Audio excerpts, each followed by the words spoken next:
In this movie, we'll begin creating our museum project that we talked about in the intro chapter to the course.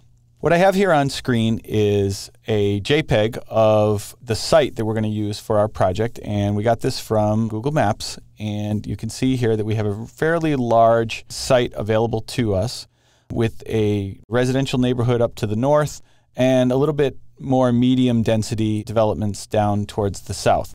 Now, when we did our preliminary designs, we decided that the building is going to go kind of in the center of the map right here, and we're going to do our main entrance with a nice big long promenade along this direction here. So that raises a couple challenges that we want to get into right away. The first is we want to create our new Revit project, and we want to bring this image in to work off of.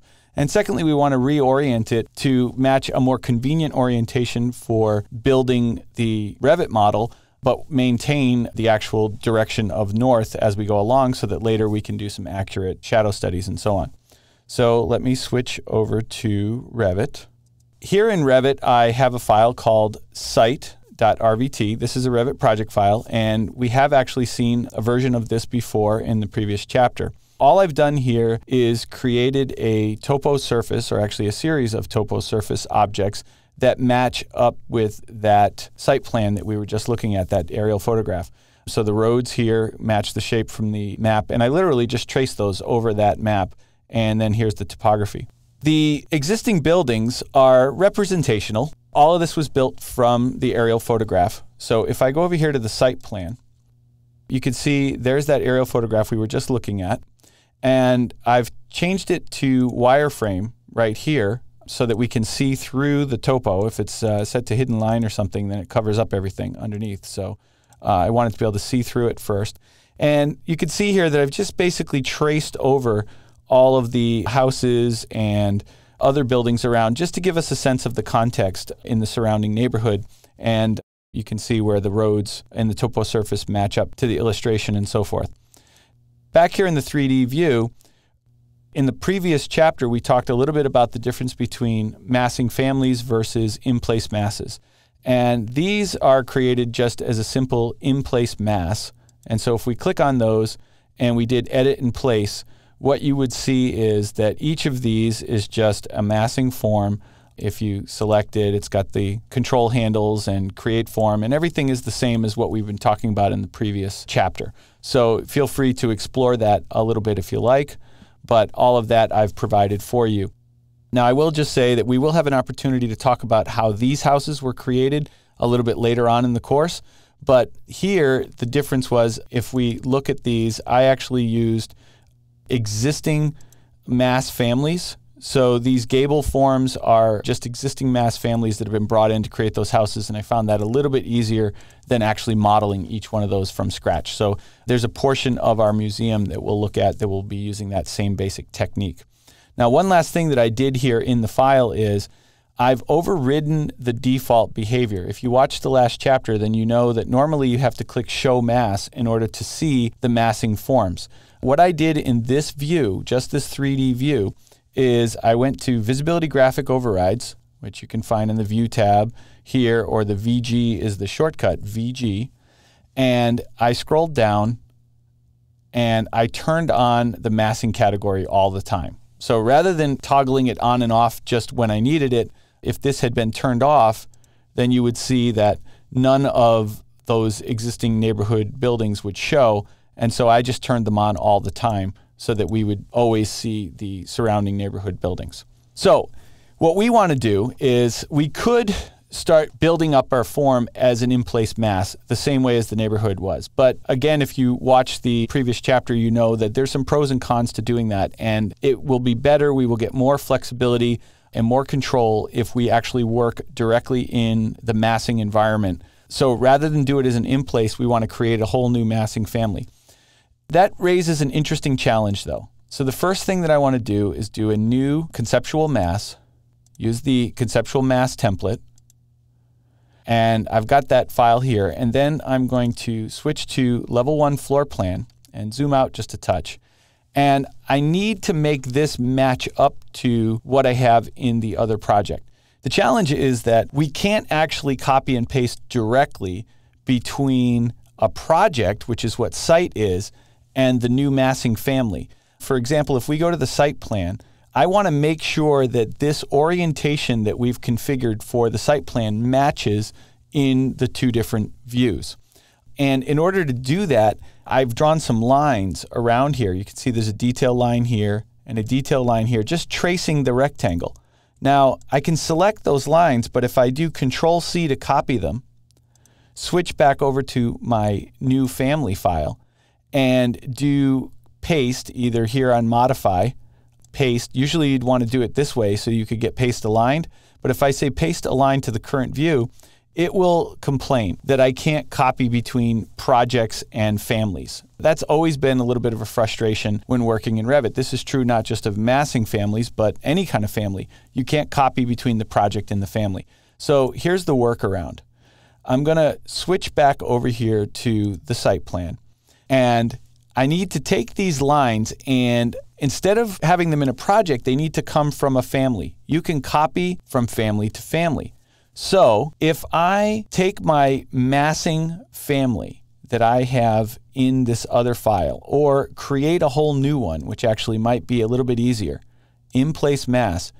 When I do in-place mass, Revit will say you can't create a mass unless masses are showing. Now you might be saying, well, wait, Paul, you just showed me that you turned on masses.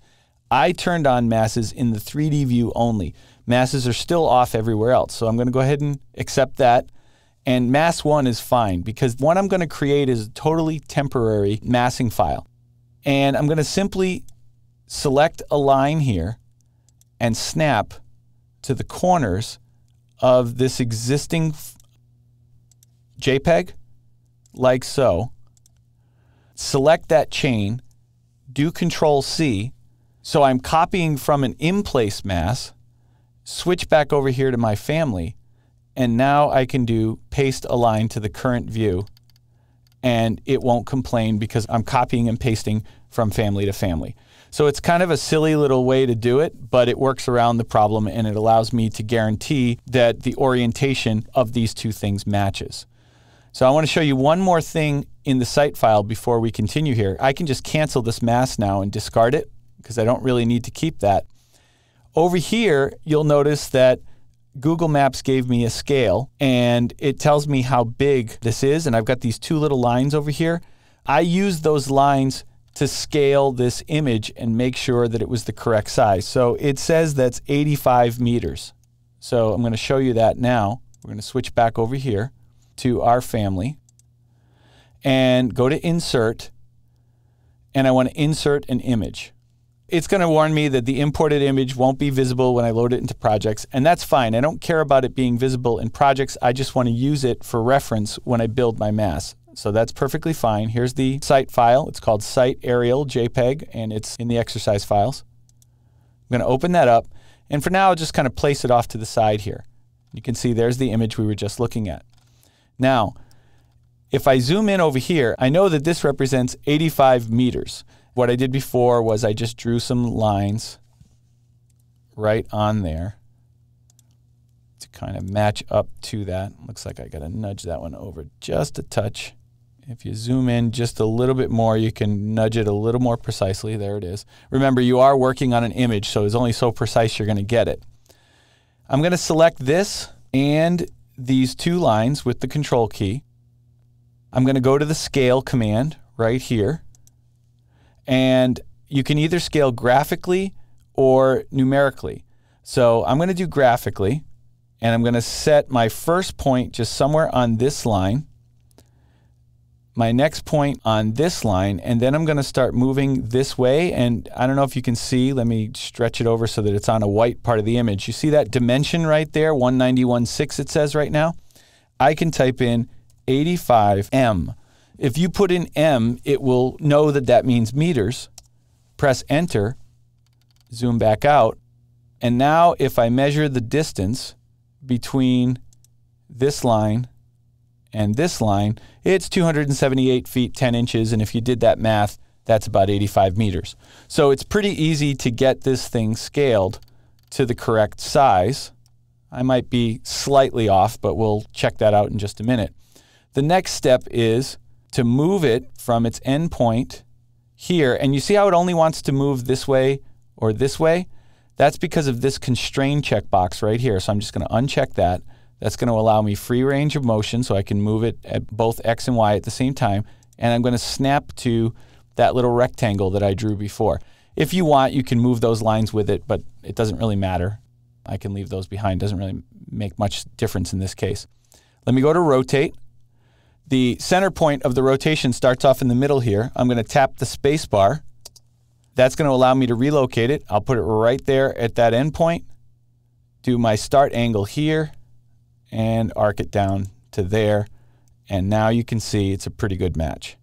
Okay, so I've got this image correctly scaled to the right size and oriented in the correct location.